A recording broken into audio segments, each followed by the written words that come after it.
Prezados irmãos,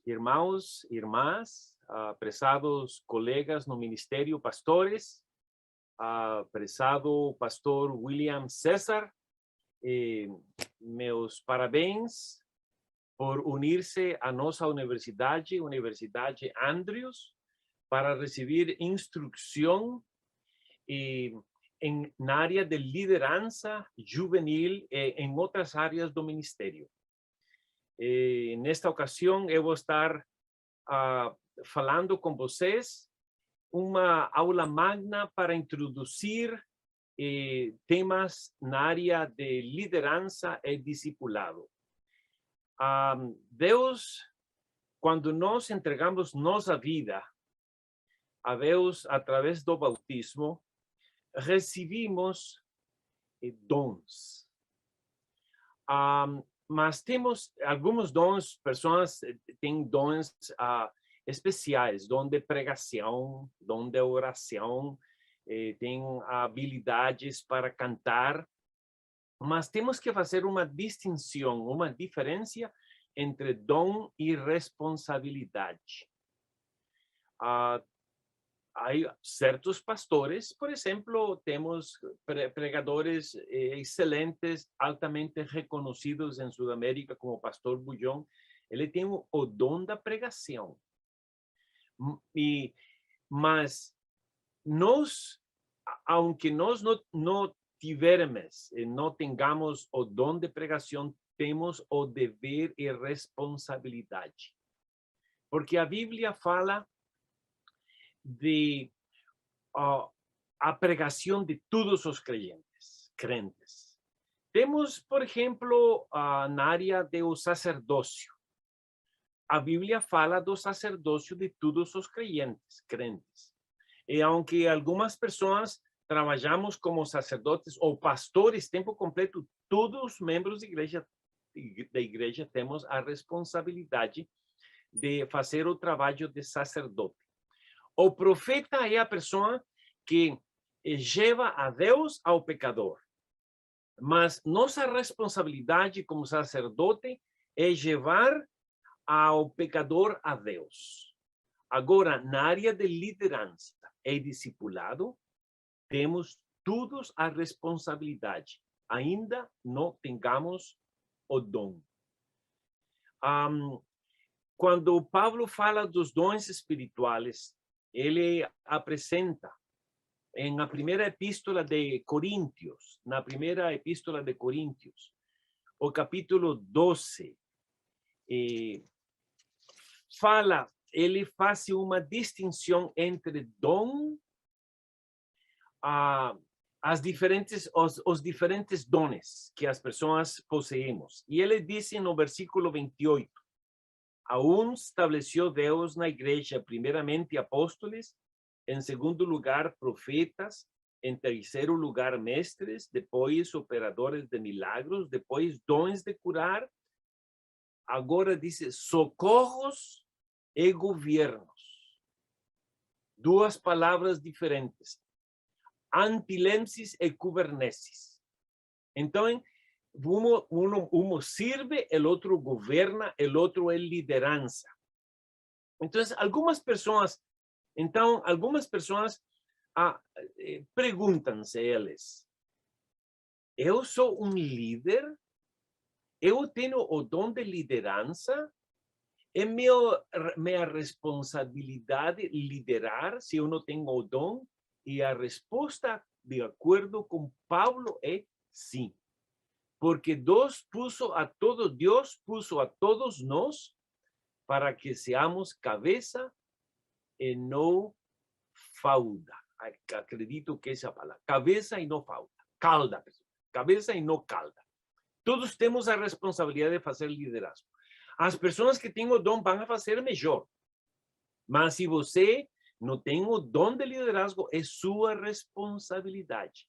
E note como ele explica. Ele explica nos seguintes versículos. Porventura, são todos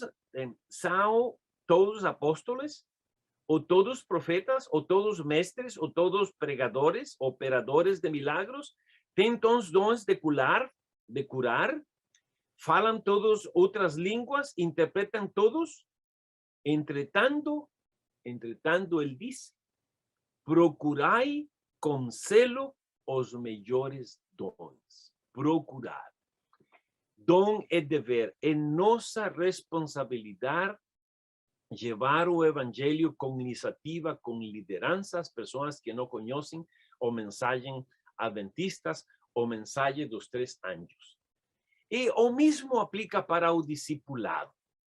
Quando em uma grande comissão o Senhor, ele falou o mandato de fazer discípulos, a los discípulos ele ordenou fazer discípulos, se aplica para nós também ainda.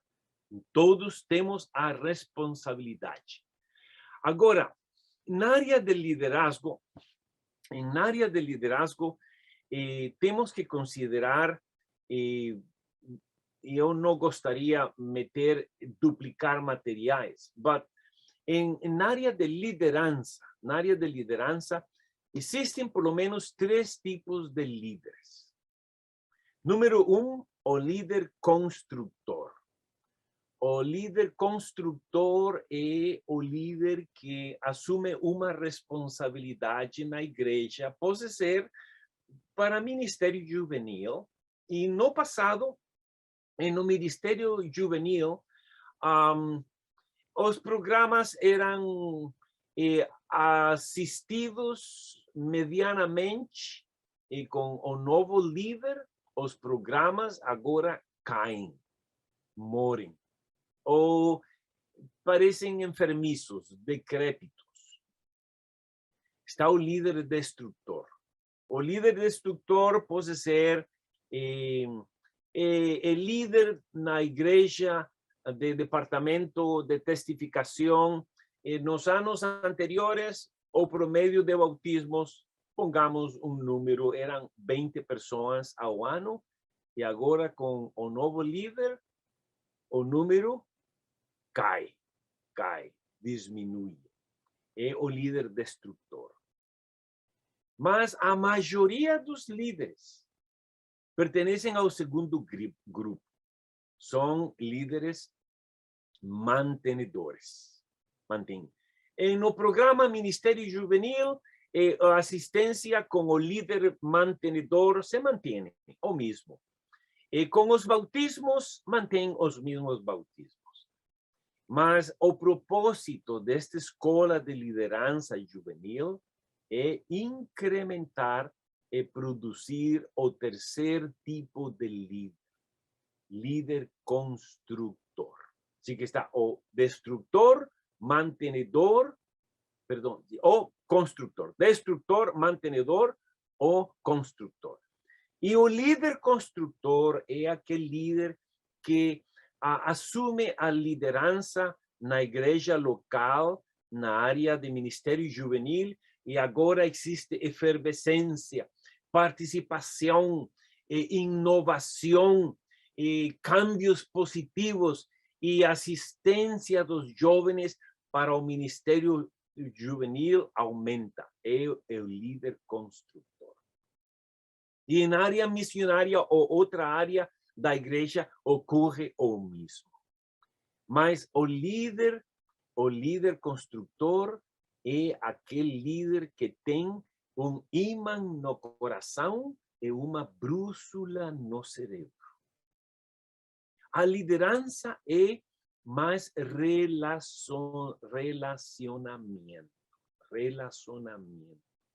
relações. E o exemplo de Jesus como líder foi muito relacionamento. Eles comiam juntos, caminhavam juntos, trabalhavam juntos, oravam juntos. Relacionamento. E o relacionamento é muito importante, não somente no nível horizontal, mas relacionamento no nível vertical. Vertical porque Deus é a pessoa que nos capacita que que nos dá o conhecimento para que nós podamos adquirir os princípios e viver en practicar los principios de lideranza efectiva. Mas horizontal es importante, porque no nível horizontal na igreja nós estamos trabalhando com voluntários. E não podemos direcionar ou dirigir a igreja local como um líder, um executivo vai a dirigir uma empresa secular, como Coca-Cola, ou automóvel Ford, ou a companhia de aviação Embraer. Não, temos relacionamento, estamos trabalhando com voluntários. E o estilo de liderazgo voluntário tem que ir acompanhado de relacionamento. Por essa razão, o líder cristão é o líder que tem uma brújula no cérebro, mas magneto no coração. Agora, vocês estarão recebendo aulas com professores capacitados, com seus pastores na área nas áreas de liderança e nas áreas de discipulado. O discipulado é o coração da Gran Comissão de Jesus. Mas quando a Bíblia fala de discipulados, de discípulos, não solamente fala dos discípulos no contexto cristão. Fala, por exemplo, os fariseus, eles tinham discípulos. A Bíblia fala dos discípulos de João o Bautista, fala dos discípulos de Moisés, os discípulos dos fariseus. E o discipulado é um término que hoje é conhecido, ou términos associados com discipulado são tutoria ou mentoria. Mas o discipulado que nós falamos na Bíblia é discipulado para Jesus, não discipulado para nós. Não é a formação de discípulos que eles vão a seguir a nós.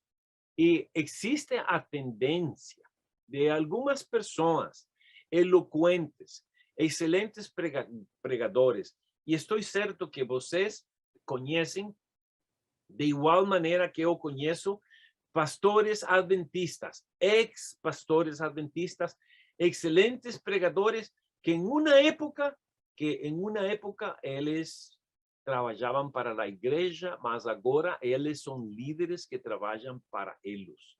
A formação de discípulos para suas ideias, para suas ideologias, para seu benefício.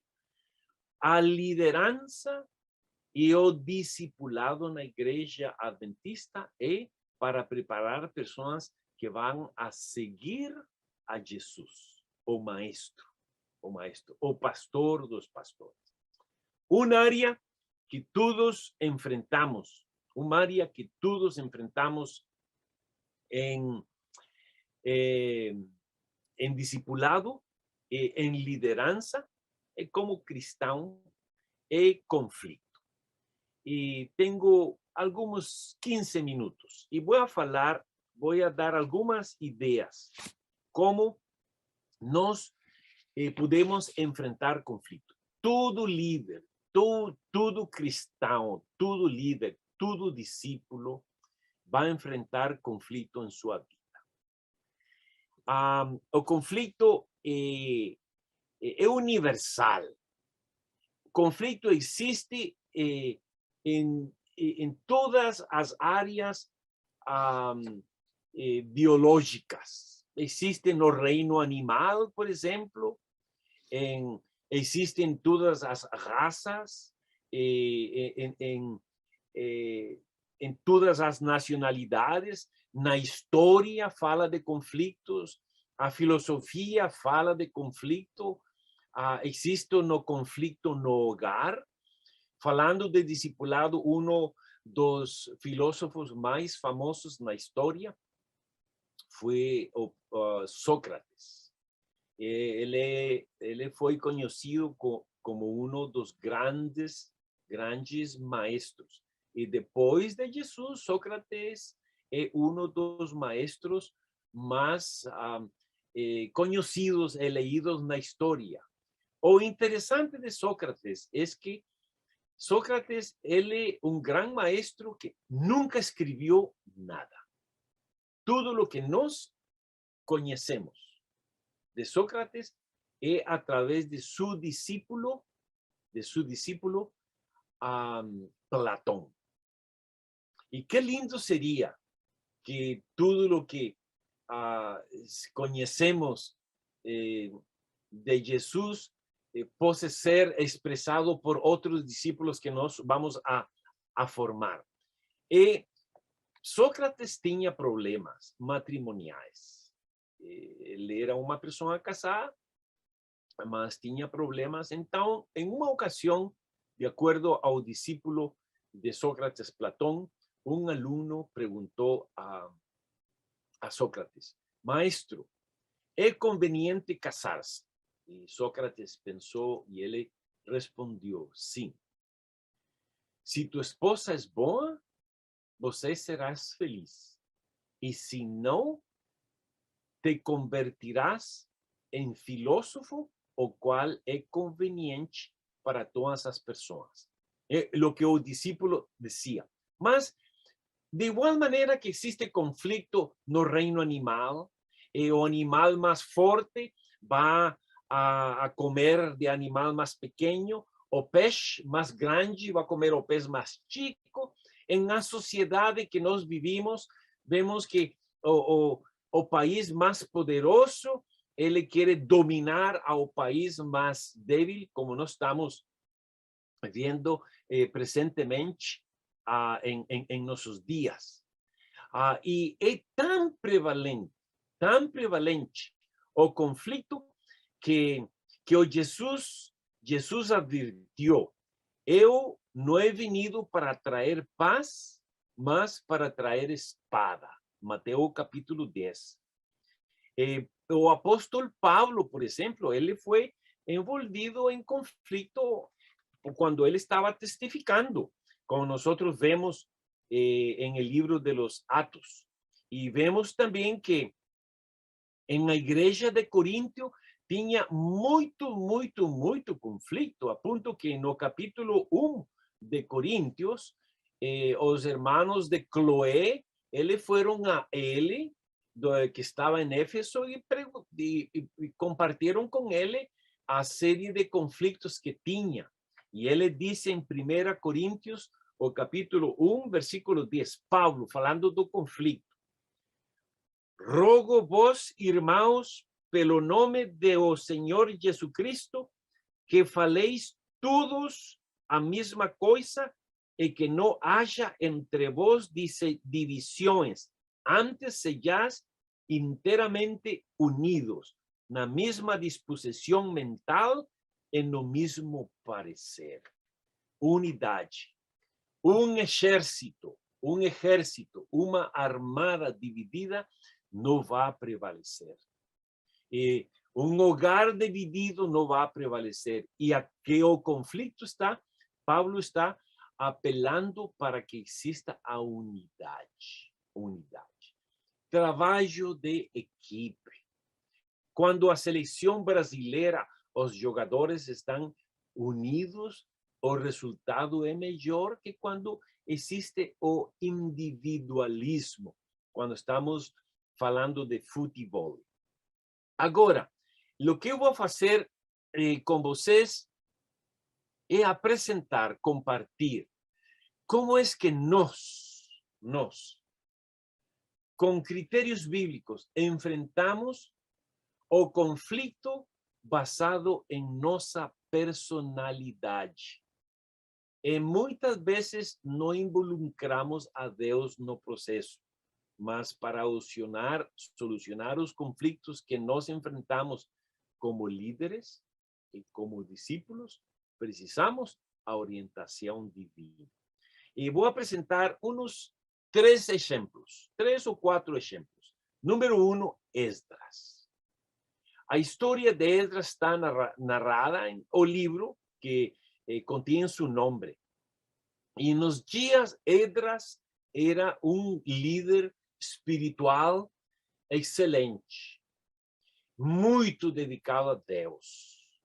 E encontrou um problema muito sério em seus dias. E era que os sacerdotes e os homens do povo de Israel estavam contrayendo matrimônio com pessoas que não eram crentes, que não eram de la mesma fé. E quando ele escutou isso, ele esteve sumamente triste. E vou ler para vocês Esdras, o capítulo 9. Esdras, o capítulo 9, versículos 1 al 3. Acabadas estas coisas, vieram ter comigo os príncipes, dizendo: o povo de Israel e os sacerdotes e os levitas não se separam dos povos de outras terras como as suas abominações. Isto é, dos cananeus, dos heteus, dos fariseus, dos jebuseus, los amonitas, moabitas, egípcios, amorreus, pois tomam de suas filhas para seus filhos, e assim se misturou a linhagem santa com os povos dessas terras, e até os príncipes e magistrados foram os primeiros nesta transgressão. Ouvindo tal coisa, rasguei minhas vestes e o meu manto, e arranquei os cabelos da cabeça e da barba, e me assenti atônito. É um homem muito consagrado, pero para enfrentar o conflito, ele esteve deprimido, ao ponto que ele fez dano para sua pessoa. Não é a melhor forma de enfrentar o conflito. Se vocês leem no capítulo 10, o versículo 5 e 6, capítulo 10, 5 e 6, diz: então Esdras se levantou e juramentou os principais sacerdotes, os levitas e todo Israel, de que fariam segundo esta palavra. E eles juraram. Esdras se retirou de diante da casa de Deus e entrou na câmara de Joaná, filho de Eliasib. Ela não comeu pão, não bebeu água, porque pranteava por causa da transgressão dos que tinham voltado no exílio. E algumas pessoas, eu conheço pessoas que quando enfrentam conflitos, eles se deprimem, não encontram a solução, então estão deprimidos. Agora, na mesma época de Esdras, vivió Neemías. E Neemías encontrou o mesmo problema, o mesmo conflito. Alguma prática que para israelita que militava contra os princípios de Deus. E qual foi a resposta? A atitude de Neemías. O seguinte livro na Bíblia, no capítulo 13, versículo 25, nós vemos a Neemías, podemos ler, protestei contra, era a mesma situação que estava enfrentando quando o povo de Israel estava misturando com o povo de outras nações, e note a atitude de Neemías. Versículo 23 ao 25. Vi também naqueles dias que judeus haviam casado com mulheres asdoditas, amonitas, moabitas. Seus filhos falavam medio asdodita e não sabiam falar judaico, mas a língua de seu respectivo povo. Contendi com eles e os amaldiçoei e espanquei alguns deles, E les arranquei os cabelos e os conjurei por Deus, dizendo: não dareis mais vossas filhas a seus filhos, e não tomareis mais suas filhas para vuestros filhos, para vós mesmos. Agora, mis queridos irmãos, irmãs, pastores, vimos em uma sociedade diferente. A forma como Esdras enfrentava o conflito muestra a atitude de um homem muito terno, muito sensível, al ponto que ele não pudo enfrentar o problema apropriadamente nesse momento, arrancando sua barba e rasgando seus vestidos.